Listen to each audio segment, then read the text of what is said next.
On today's episode of Gathering the Kings. Opal has always been my baby. I was born out of necessity and I just have a love affair with it. It's provided so much freedom and happiness, career happiness for me. I don't really foresee myself doing anything else. Opal got me through some really challenging times. And yeah, I'm still in a love affair with my business. You are listening to Gathering the Kings with Chaz Wolfe, featuring fellow 7, 8, and even 9-figure business owners who have real battle scars from business and life, but have prevailed as the king that they are designed to be. We welcome high-performing entrepreneurs to the stage in order to reveal the real of the real on what it takes to build a successful business today. We dissect the good and bad decisions they've made along the way that give a true and accurate picture of the journey of success and how you too can get there. Through this dialogue, you will learn the value of growing your network and surrounding yourself with power players and kings like today's guest. Grab your pen and notebook because we're about to dive in. What's up, everybody? I'm Chaz Wolfe, Gathering the Kings podcast. I've got a fellow queen on the king stage today, Miss Tara Dawn. How are you? Welcome to the stage. Oh, good morning. Happy Wednesday to you. Thank you so much for having me. I'm excited. I get excited about these every time I do them, but specifically and uniquely with the queens, because there is a different perspective. There's a whole nother way of thinking that you guys bring. So I'm open to that. Tara, what kind of business do you have? I am the co-owner of Opal Enterprises. The name doesn't say too much, but what we specialize in is windows, siding, and doors in the Chicagoland market. We have 2 locations, and it's what we've done for the last 20 years, siding, windows, and doors. A couple of things have changed throughout there. Sometimes we added decks onto our service offering. We've offered roofing before, but now that we're a little bit more grown up and out of those teenage years, we've hyper focused on windows, siding, and doors. I love the ability that you have to niche or to mature into one offer or one little sector. I find that there's lots of, you can niche at the beginning, you can niche late. Like there's so much thought around niching down or offering more, so much different mindset. Maybe we'll get into that, but I'm excited to have you on the stage. I'm sure that you are used to being in an industry where you're one of the only ladies in the room. So you're going to be able to carry yourself just fine here today. Yeah, unfortunately, I am still used to being asked, "Oh, which company do you work for?" instead Yeah. of maybe asking what it is I do. So, yeah, it's a little bit of a male-dominated industry, but it's changing. There's tons of women in the industry, so it's Yeah, good. exactly. Boss ladies on the rise. Well, I love it. You're paving the way 20 years in. I want to know, Tara, you've obviously been doing this for a while. You're super successful. Why are you still doing it? What's the bigger picture for you? I mean, Opal has always been my baby. I was born out of necessity, and I just have a love affair with it. So it's provided so much freedom and happiness, career happiness for me. So I don't really foresee myself doing anything else. I would like to see myself expand into other entrepreneurial avenues, but Opal has always been a heart spot for me. Got me through some really challenging times, and yeah, I'm still in a love affair with my business. I love how you say that because I think that we all have it or maybe once had it with our business or different ideas, but it just makes it so like thick and raw when you say it like that. Like when you think of a love affair, it's like this like passion, this thing that you're that you're really wrapped up in. And so like but you've been doing it. Like you've been fulfilling the passion. Like it's just, is it just the passion or is it obviously you got a lot of people, your family, like what's really underneath there, I boss mean, lady? like I mentioned, Opal was born. So I affectionately call my business Opal. The full name is Opal Enterprises. It was named Opal Enterprises in the very beginning because we just weren't sure what it was going to be, what it was going to format. Yeah. So I affectionately call it Opal.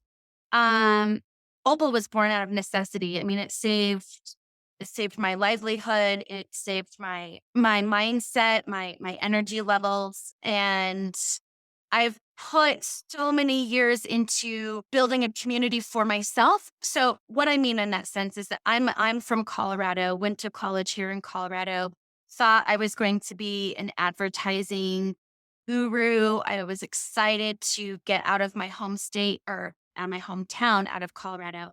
And I took a leap and moved to the big city of Chicago.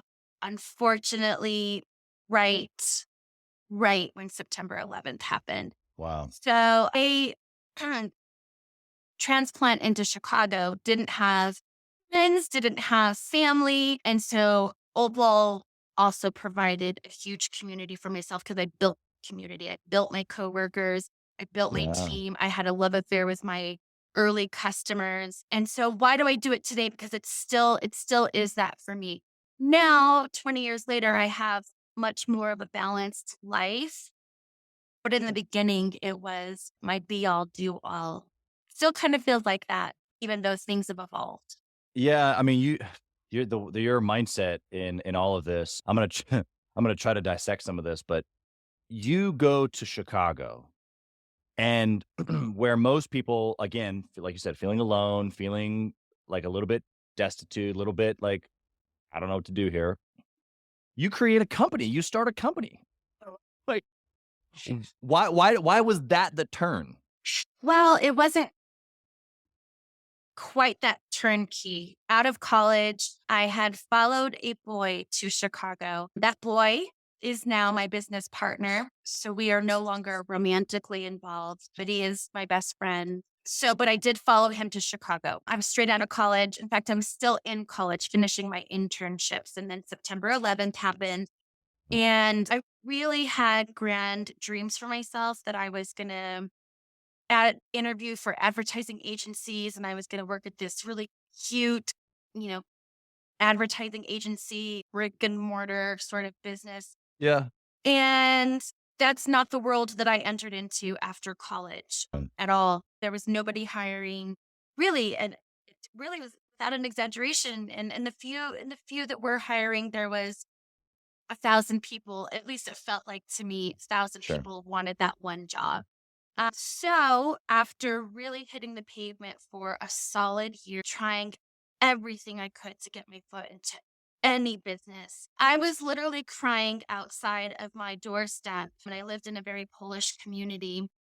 Chicago has so much wonderful diversity, and my partner is Polish. And my neighbor saw me crying, male neighbor, and he was speaking to me in Polish. I knew enough.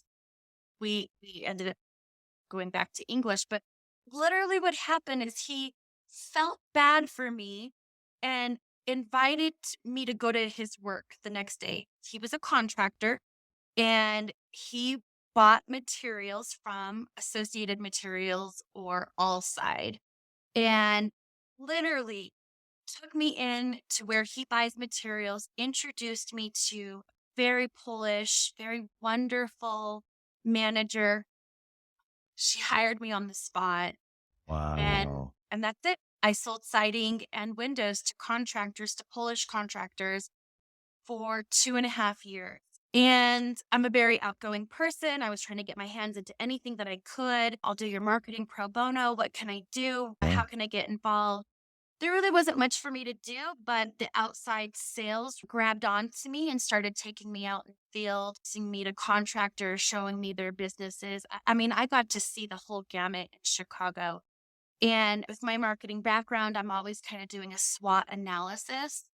And I was just kind of I didn't know it, but I was keeping track of things that people were doing great and things that people could be doing better in their businesses. Yeah. So I did have a child in this story, and my business partner and I, his name is Wojtek. We were parents at the time. We were finally feeling a little financially stable after me having a job for 2 years. He, on the other hand, being a Polish immigrant, was literally standing at gas stations in Chicago for day labor. And Wow. he was getting picked up for day jobs and making connections. Anyway, Yeah. when we finally started feeling financially stable, I wrote my resignation letter to Allside and I took it to work with me and I put it in my drawer and I couldn't give it on Monday. I was like, okay, I'll give it on Tuesday. And that's how the week progressed. And I never gave my resignation letter. And it was Friday. And I Oh, was like, Tara, because I really love my team. I mean, Maria yeah. Komorowska, she was a huge giant in All Side in Chicago. She's given me everything. I loved her to pieces. I still love her to pieces. I couldn't give my letter. Over that weekend, I found out I was pregnant with my second child. So there went my dreams of like quitting this job so that I could go back to the Mm, advertising world. And when it, so I didn't quit, but I did quit. I did resign because I was 26 and daycare costs yeah, doesn't outweighed make what I sense. was making. So I did finally put in my resignation. And between what I had learned and what Boy Tech had gained by being a day laborer and making connection, we decided to open up our own siding and windows contracting business because that's what we had just learned in the last 2 years. Yeah. And so Opal was born out of necessity. And so it wasn't quite as, you know, moved to I, I Chicago, I think started. that story resonates with so many listeners. I think that the necessity of like, okay, here we go, is actually super relatable. And so, what courage that you have had, even, and for you guys to kind of piece it together. It's like it's the basis of the American dream, right? To you kind of like fumble around for a little bit, you kind of put a couple pieces together, and then boom, something happens because you paid attention and you made some good decisions. I would love to know, like, okay, so you got us to the point of the business starting, and obviously he had some skill set on the interior of the business. You had some skill set on the marketing and the sales and the material side. Tell us, like, in that first, like, year 2, 3, that six-figure mark when the listeners, where they are right now, probably. Tell me a good decision that you made then that you can look back and go, that's the moment," or one of the moments. I'm not sure if it was a good decision or bad decision, but we'll call it a good decision. I had done a SWOT analysis on how we could enter into the marketplace. So tell us what SWOT is. I know, but tell the Yeah. listener. So it's an evaluation of strengths, weaknesses, opportunities, and threats of the marketplace. So in in un- in being in my 20s, I wanted to learn how to position this baby company.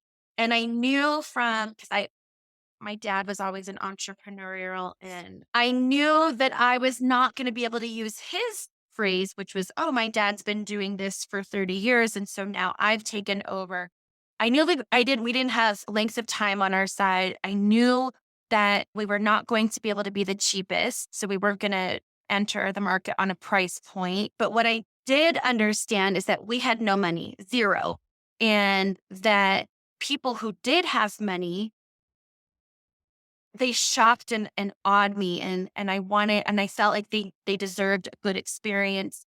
And why should you exchange your hard-earned dollars for a hair pulling experience? And in the state of Illinois, and I'm sure it's similar in lots of states, but in the state of Illinois, contracting has always been the number 3 complained about industry in a list of 10. We are now number 1 and have been for 2 years, but contracting is the number 1 complained about industry.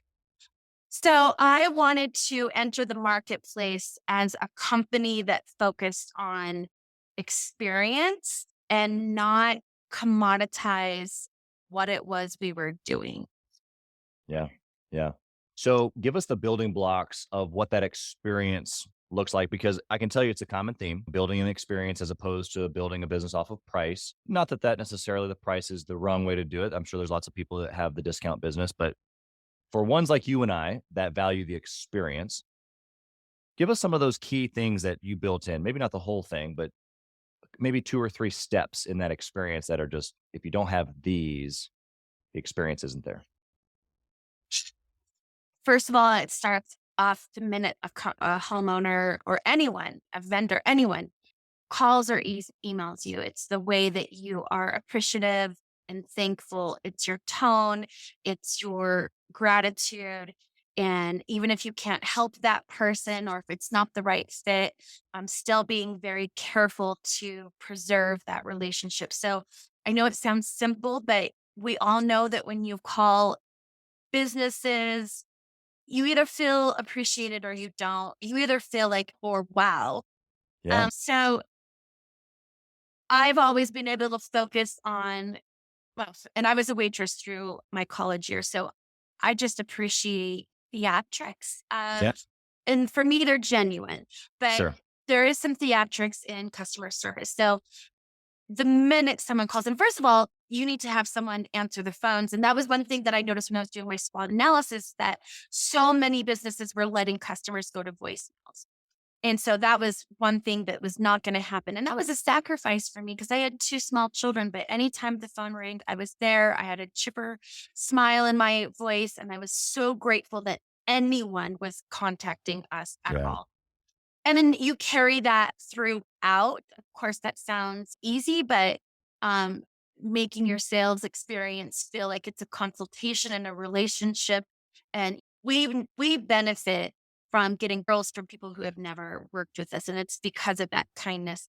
And then if a customer does choose you, I know that there's an exchange of money, and a lot of times homeowners will get anxiety in return. Sure. So I wanted to be on the forefront of that. So right away, I put into place that we would always be the company to touch our customer. They would never call us and ask, "Hey, what's going on?" So I put in some processes that we give our customers weekly touches. I mean, if we don't have anything to say, it's, "Hey, I really Communication.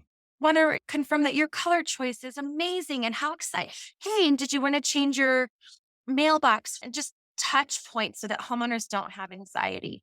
Yeah. And then after the project is done, making sure that they get a complete walkthrough, a complete satisfaction.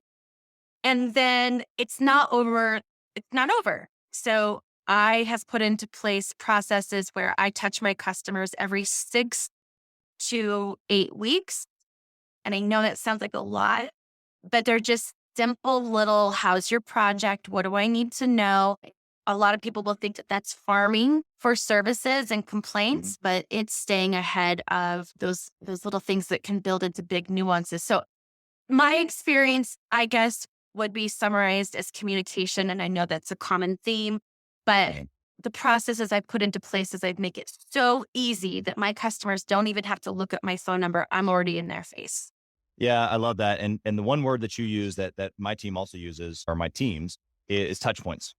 And if probably right now the listener knows these moments in time where he or she is or should be reaching out, but they probably haven't defined this process. And so defining it, and I think if you spend the time, because you said you did this, but it's I'm kind of digging underneath here a little bit. You sat down, I'm sure, and you just thought about all these touch points, and you probably added several, like, ooh, there's too much time gap here. Let me add a touch point. And even if you're adding a touch point unto, just like you said, hey, we're just staying in communication with you. Everything is on track. We've got this color, that color, blah, blah, blah. Like all of that is part of the overall experience. And so I think everything that you just gave is super practical. I want the listener to literally understand this is service that makes the experience, which then builds the business. Like without even you knowing it, you will have raving fans, is what we call them. And you have to map it out. You have to really plan it out and put it into play and communicate to your team why it's important. Yep, exactly. If you have it written out, if you've assigned a person to own each touch point, if you've given that person training on how to own that touch point, then and then you communicate all that to the team, it happens. And of course, you're not perfect. I'm sure you still get opportunities where you can get better, right? Absolutely. Absolutely. And one other thing that we put into play right away was third party surveying. And once in a while, we'll get a homeowner who will say, like, it was a little too much communication. But, that's once in a while where majority of people are just thankful that they were kept in touch. It's a lot of anxiety that homeowners can feel. You're exchanging money for an unknown, especially in our industry where if you're a custom contractor and things can take 3 months, 5 months to come in. So alleviating anxiety was my entrance into the marketplace. I love it. Such a great decision that you're continuing to improve on. Let's flip the coin. Tara, tell me about a bad decision that you can specifically note in time. What happened? As I was building my team early on, I was so hands-on. I mean, this business has just been my absolute everything. And my bad decision was I made a fabulous hire of an office manager. Absolutely fabulous. And she was with me for 6 years. And I wouldn't say that I micromanaged her, but I was so in love with her. I was so concerned about her. I thought I was doing the right thing by structuring her day. Like, hey, you need to go. You need to be with your family. You need to get out of here. Thank you so much, but go ahead and go now. When she left me after 6 years, her name is Corinne. She let me know that I took away her career. That she came Mm, to me wanting to be an office manager and with hopes of being a general manager. And I just was never going to get out of her way. So I'm sad that I took away her career, but she taught me that when people come to your company, they have their own career goals and aspirations. sure. And as business owners, we can forget that a little bit and be selfish. So that was a bad decision, was not trusting that I had made an amazing hire. And it's worth noting that administrative mindset people, they don't like to end their day at 4 o'clock. They need to do their processes and have a clean desk or Hmm. clean mind. So that could be 5 o'clock, that could be 7 o'clock one day. And you need to just have that communication with your administration team, what feels good for them. Project managers, salespeople, there's different mindsets. So Totally. that was just a huge lesson that I learned. And unfortunately, because I've always you go to conferences and as owners, we learn to like care for your people, make Right. sure that they have a life balance, coach them. I thought I was doing a good thing by saying, you need to get out, go, don't work on Saturdays. You're not going to come in on Saturday. Right. And what I was doing is I was robbing her of her career satisfaction. We didn't have that dialogue, which she needed. I thought she was so just a Yeah. huge lesson to back off and let someone have their career. I mean, what I mean, I that's the first time I've had that specific decision shared here on the show. And I'll tell you, I share that bad decision. I think as business owners like you and I who are capable. First off, we're capable, right? We started it because we had to. Like, of course, we were talented. We probably would have figured something else out, but in that moment, it was everything. And so we learned everything and we got good at everything. And when you come across another person that's talented, mixed with if you're trying to care for people like genuinely, it mixes that up a little bit. And so what a I mean, I think I'm taken back on that going, man, you're right. I can even think of folks on my team right now where I've literally said, like, hey, it's 5 o'clock. Like, go on. Cause again, same mindset, trying to almost manage their life. And it's like, wait a second, would I have wanted that if I worked for somebody? I would have told the guy, yeah, sure, I'll leave here in a minute. And as soon as he left, I would have flipped the light back on and got back to it. Yeah, I mean, as you become really close with some of your very key members, you share a lot of personal details. And I knew that she had wanted to start a family and some things were important to her. And so I just was overprotective over her. And I wish she would have had more dialogue with me. I was a young owner myself, but when she left me and it was a final decision, there was no changing her mind. She let me know that, yeah, that I stole her career from her. So Yeah, yeah. Well, and I think out of the love of a good parent, right? We smother. yeah, We wanna hug him and kiss him, and yeah. my 3-year-old son's, like, just squirming, like, "Get it no, daddy, I don't wanna give you hugs and kisses." But that's a real thing even in business because like you said at the very beginning, it's your baby, it's your everything. Yeah. And I'll kind of tag onto that just real quick is that shortly after she left me, I made the hard decision to move back to my home state of Colorado. Business is in Chicago. And because of my experience with her, and we made new hires and Sure. move on and everything. But because of my experience with her, I might not have otherwise been given permission to move my children to my home state and manage a business in Chicago had it wouldn't been for that lesson where she let me know that people need their own career. So a Yeah. lot of people think it's very strange that my business is in Chicago and I live in Colorado. But because I was told that people need their own careers, they need their wingspan, they need their growth. Of course, they want guidance and coaching and they don't Sure. want an absentee owner. But that is the reason why I'm able to run my business remotely is because of that lesson I learned. So good. So good. I get the same question. How do you have all these businesses in different states? I said, I have a great team. Having That's a it. great team. Got a great team. I have a great team and I stay in touch with them and we have processes. I mean, we are a recipe. One of the first things I teach people is I don't care if a customer does a patio door or a full house remodel. You put the same ingredients into the cake, and every time our customer is going to get the same wonderful result. So we have processes and great people in place. And it's not easy and it's not so simple, but man, I mean, the alternative was I was personally in my business 7 days a week. Yeah. I just want to, I got one last question on that topic. Is the cake red velvet? I'd say it's more of a marbly mix of everything. That's all right. I like marble cake, but I really like it. Gaffigan reference. No, No, okay. no. I just really like red velvet.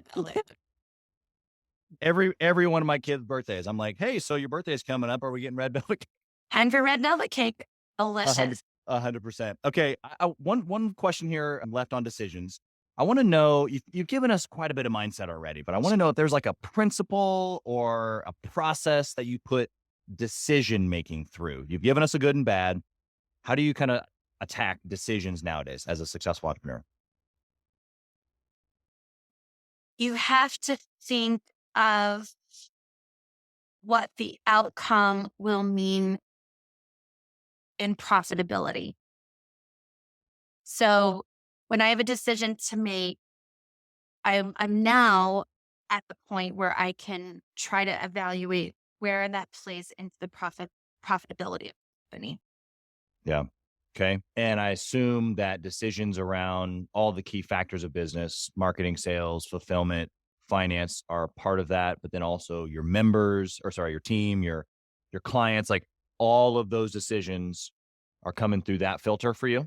Absolutely do. And I know it sounds a little selfish to say profitability, but a customer's not going to benefit if your business isn't thriving and you're not there to service them in 2 to 3 years. So a company has to be profitable. So Yeah. I used to make a lot of decisions based off of what felt good or what my heart said. So now I'm trying to understand like, yeah, this feels good, but will this benefit in profitability and so that I can be a thriving business for my community?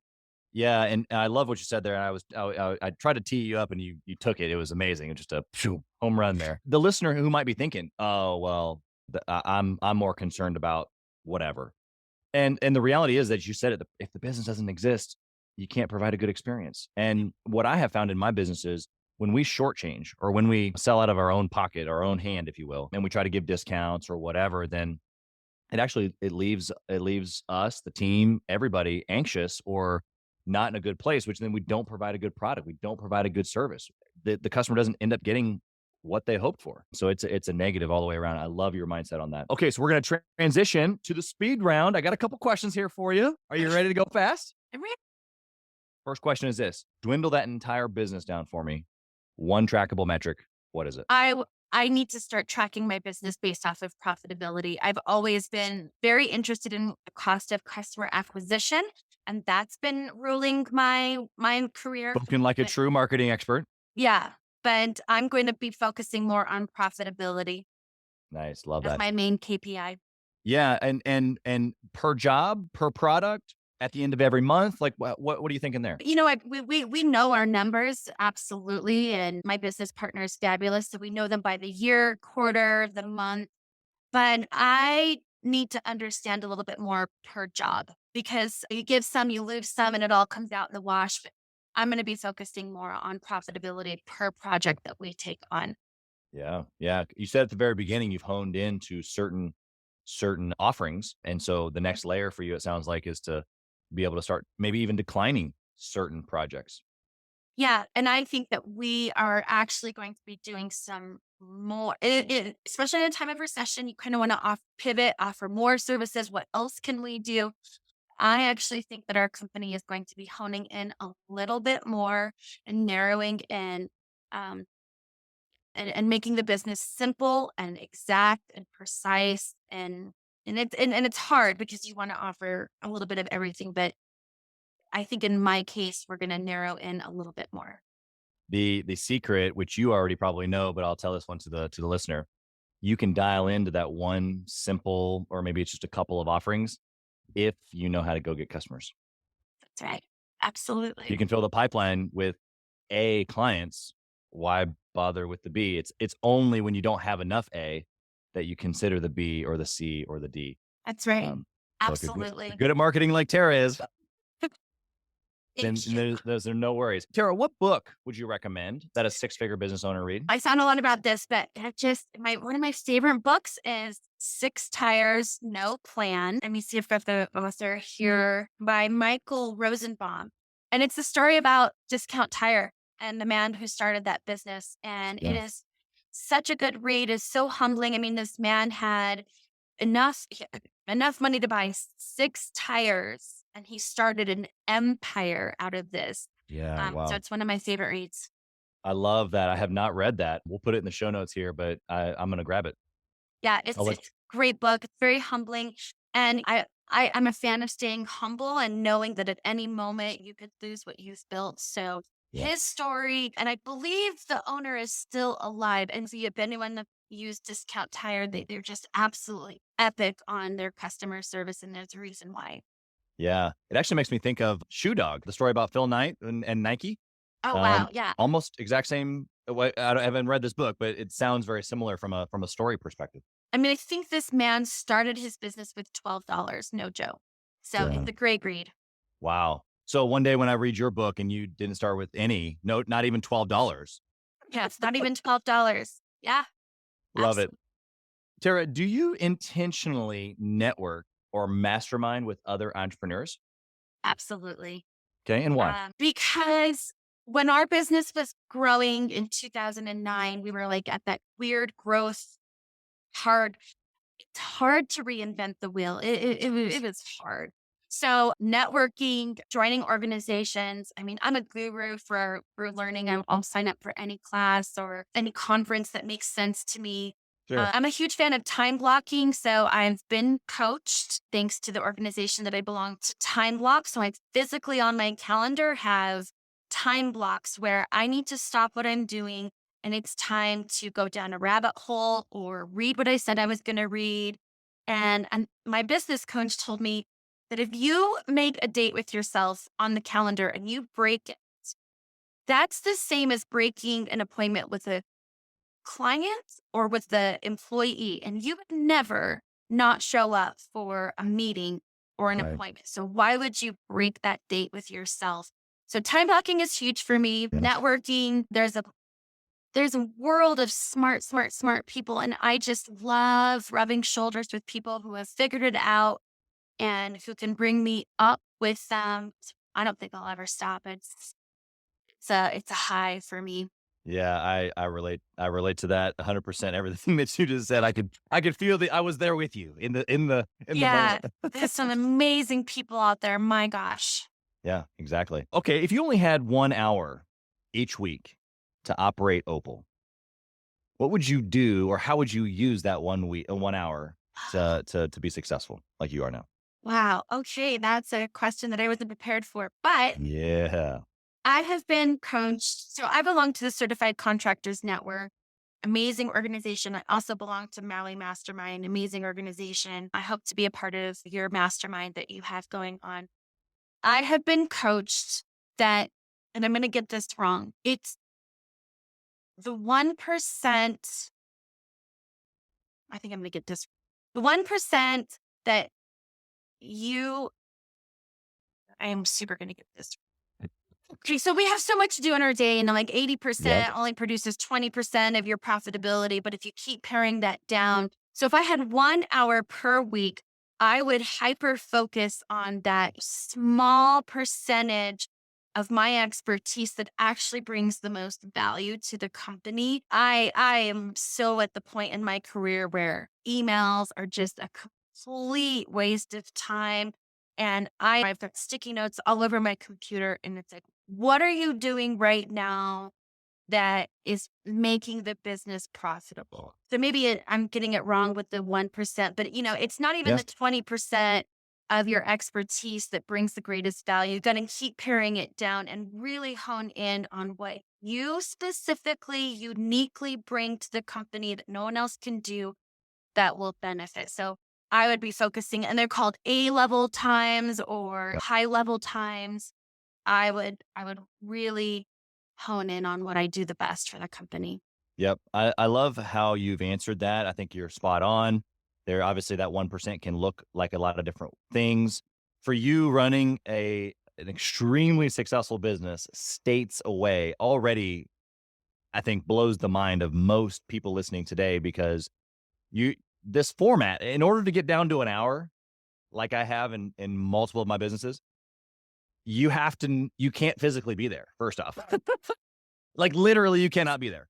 And maybe for the hour, but if you are building systems and teams, you are in another state, and so you physically have already done the huge lead work of saying, I have to lean on other people, number one, but then I'm going to hone in on my skill set. I think your answer's spot on. Yeah, I I have like to one. think of myself as the Wizard of Oz. I'm the girl behind the curtain that's running Yeah, the show. it's so funny that you say that. I have in your phone there, in the emojis, there's a silhouette of a person, of a Uh-huh. guy, gal, whatever. And so for many years, my team used the silhouette as For me. you. Yes. You're the man behind the curtain. You're the Wizard of Oz. Yeah, what I love really is the relationship piece. Not so much to the operations. I can get down with some operations. I love systems. I love efficiencies. We can talk about it for days, hours, and I would stay up with you all night talking about it, and Totally. go hard the next morning with no sleep. But for me, I can pop in now and do the relationship thing, because we've already built the systems. And that for me isn't necessarily my go-to skill set, but I've had to learn that value of, really, at this point, the mystique of that character um is cool and all, but like, they want to know me. They want to know my family. They want to know like how the kids are doing, and all of those things too, which only operating from a distance or in a certain time capacity, you have to be really intentional about. I really love how you package that, Chaz. Really. I've got one last question here for you, Tara. If Opal was no more, what would you do? I think I would scrounge up some money and buy a tiny house and start a tiny house rental business and build a little empire off of that. And I also have dreams of being a yoga instructor. The market is saturated right now, but in my world, I'd like to be Yeah. having my own yoga studio and tiny house rental homes. Wow. Well, I know a tiny home manufacturer. I Oh, know other entrepreneurs in your area. We need to do a deal. Like, oh, we need to I'm get in so it. ready. I'm so ready. Absolutely. I've got short-term rental experience. We're crushing it in the STR space. Oh, Uh, wow. Yeah, let's so talk. Absolutely. They're I love just it. cute as a button. I've been wanting to do it for years, and then it's hard to pull the trigger because you get so yeah, I mean, I've probably got so much to learn from you because you get so focused on what you do that it's hard to diversify, but it's definitely what we should be doing at some point.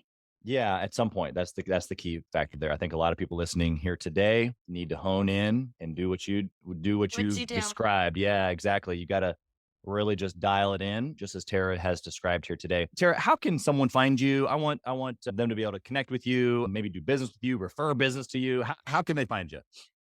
Oh, we're fully online. So the name of the company is Opal Enterprises. To make that simple, if you look up Opal Exteriors, you'll get to the same places.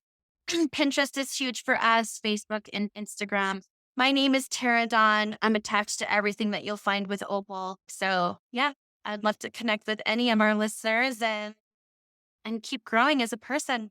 I love it. Tara, you have been extraordinary today. The mindset, that's probably the biggest thing that I'm walking away with. First off, I love mindset. And so I don't often feel inspired necessarily by mindset because I feel like I've heard a lot. So your story and just like the dynamic of how you see things, the rest, I feel sorry for my later meetings today. I'm gonna be on it. Just I'm gonna be in a love affair. Yeah, and the love affair. And I love your energy, Chaz. I love your podcast. I love what you're doing for us. Thank you so much for sharing your energy with me. I also feel energized for the day and inspired to keep growing. Awesome. You've been incredible. Thank you so much. We wish you nothing but success in all that you put your hand to. Awesome. Thank you. Thank you for listening to Gathering the Kings today. I hope that you were able to pull out a few nuggets to go apply into your business right away.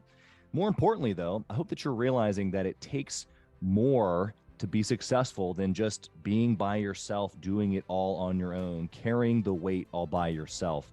What I have realized, not only in my own journey from multiple businesses and multiple different industries, and now interviewing literally over 200 or 300 other very successful 7, 8, and 9-figure business owners, is that it's tough to do it alone. And so Gathering the Kings literally exists to bring together successful entrepreneurs. In fact, we are putting together 1,000 kings, specifically who are grateful but not done. We're intentionally assembling kings who fight tooth and nail for their business, family, and communities. And here's what we believe, that in the pursuit of excellence in those areas, that it ignites within us the responsibility to govern power and forge a lasting legacy. So if that relates and resonates with you, and you know that you need people around you, sharp, qualified, other very successful business owners, I want you to go to gatheringthekings.com. I want you to take a look at what we're doing and see if it makes sense for you to be part of our pursuit to 1,000 kings. Talk soon.